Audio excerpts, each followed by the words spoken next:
Ting po naman ng UAE ang kampanya nito para masugpo ang child slavery o pang-aabuso sa mga bata sa isang charity event na tinawag nilang Small World na sinalihan ng 20 bansa. Ang naipon na pondo ay ibibigay sa mga foundation na napili ng mga sumaling bansa. Yan po ang Balitang Middle East ni Vivian Peña.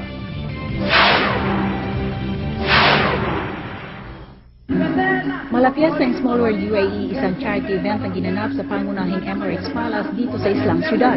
Sa pangalawang taon ngayon, target nito ang awareness ng marami sa pang-aabuso sa mga bata at makakalap ng pondo para suportahan ang mabiktima sa buong mundo. Tinampukan ito ng fireworks display at palabas ng mga bansang lumahok. Bawat bansa ay may booth na ibinibida ang kanilang mga produktong pagkain at inumin. Sa Philippine booth, abala sa pag-aasikaso ng mabisita sina Ana Emphasis at Mary Grace Carion.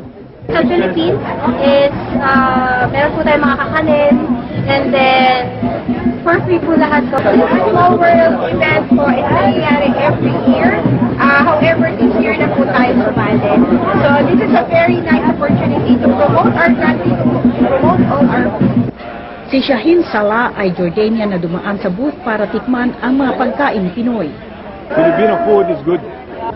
Bumisita rin ang patron ng okasyon na si Sheikh Nahyan Mubarak Al Nahyan, Minister of Higher Education and Scientific Research. Hi! Pinahalagahan ni Al Nahyan ang partisipasyon ng mga bansang sumali sa Small World.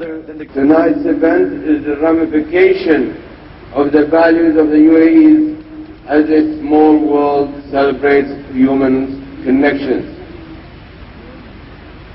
social responsibility, and international peace and solidarity.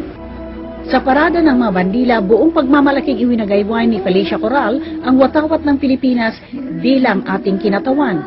Kung sino po mga participants ng Small World is bibigyan nila ng donation yung foundation every country. So it was an opportunity po para at least we can help back sa Pilipinas, lalo na yung foundation po na kailangan. Fulfilling naman po kasi at least na nakapag-represent tayo ng Philippines. Ayon sa International Labour Organization, may 215 million child laborers noong 2010 mula sa edad 5 hanggang 17. Ayon pa sa ILO, ang iba pang uri ng pagsasamantala sa mga bata na dapat sugpuin ay trafficking in persons, persahang pag-recruit sa kanila sa armadong labanan at pang-aabusong sexual. Ang nakalap na pondo ay galing sa mga malalaking patron, sponsors at ticket sales. Kalahati ng pera ay ibibigay sa bansang may pinakamabigat na child slavery problem at ang kalahati ay paghahatian ng mga bansang kasali. Sa Pilipinas, ang pondo ay ibibigay sa People's Recovery Empowerment Development Assistance o PREDA Foundation na nakasentro sa pagsagip at pagkalinga sa mga batang inabuso.